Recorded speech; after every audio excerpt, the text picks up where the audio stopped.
பேசுற ருசியா பாக்குற ருசியா சமையல் செய்விய நீ பசும் பாலையில துவரம் பருப்ப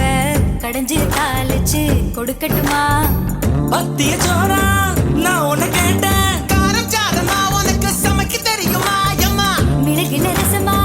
மிளகா தக்கா நல்லா செய்வ நீ சாப்பிட்டு பாரு நண்டு வறுக்க தெரியுமா கோழி பொறுக்க தெரியுமா ஆட்டுக்கால நசுக்கி போட்டு சூப்பு வைக்க தெரியுமா ஏன் இடுப்பு ஓரமா இருக்குதையா காரமா கண்டு நீயும் குடிச்சுட்டா எடுத்துக்கையா தாராளமா கல்யாணம் தான் கட்டிக்கிட்டு ஓடி போலாமா இல்ல ஓடி போய் கல்யாணம் தான் கட்டிக்கலாமா